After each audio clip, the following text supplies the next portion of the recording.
В столице республики состоялась церемония спецгашения новой почтовой марки «Грозный. Город воинской славы». Выпуск такой серии знаков Почта России начала еще несколько лет назад специально ко Дню защитника Отечества. А с этого года в количестве 75 тысяч экземпляров в их числе появилась и чеченская столица.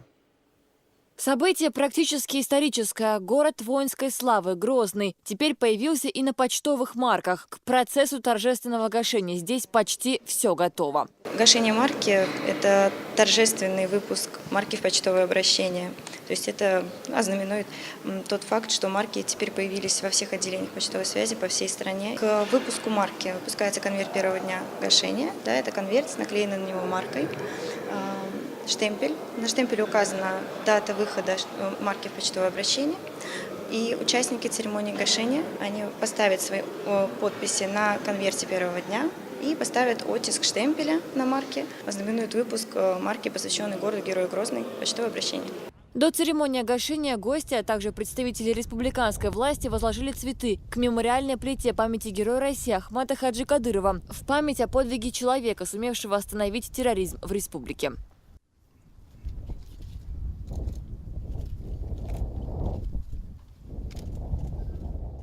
Это, безусловно, очередной, но не менее ценный подарок чеченской столице. Тематическая серия «Города воинской славы» Почты России начала выпускаться в 2009 году. За это время было выпущено 44 экземпляров, а уже сегодня коллекцию пополнил 45-й. И вот он, долгожданный момент введения в обращение новой марки.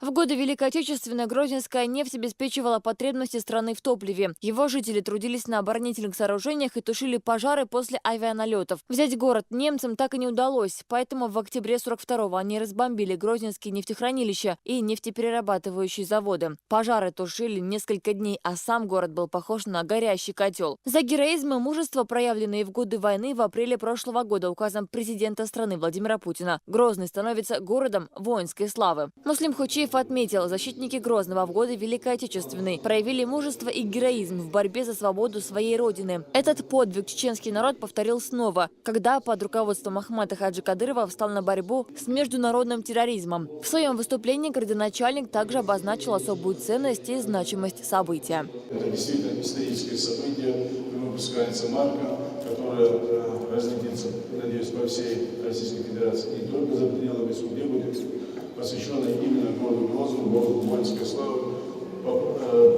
По справедливости, действительно, мы некоторые назад не могли даже мечтать об этом. Действительно, сегодняшнее мероприятие, я думаю, навсегда войдет в историю чеченского народа. Серия марок имеет похожий стиль оформления. Все они красноватого цвета, отличает их друг от друга лишь название города-героя и изображение разных видов вооружений времен Великой Отечественной. Сегодня вот марка, которая была подготовлена к сегодняшнему дню, будет выпущена в почтовую жизнь количеством 75 тысяч экземпляров. Это 45-я марка, посвященная городам воинской славы нашей страны. Был объявлен конкурс, несколько художников участвовали, было много предложений. Исходя из того направления, которое было принято в начале этой большой программы, было принято именно опереться на виды вооружений и военной техники, которые применялись в Великой Отечественной войне. И они изображены на сегодняшнем марке в том числе.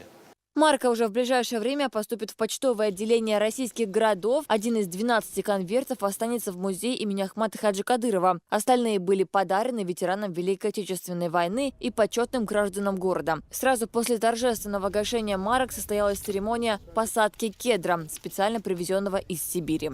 Седа Сапарова, Мансур Саев и Булат Баканаев. Новости.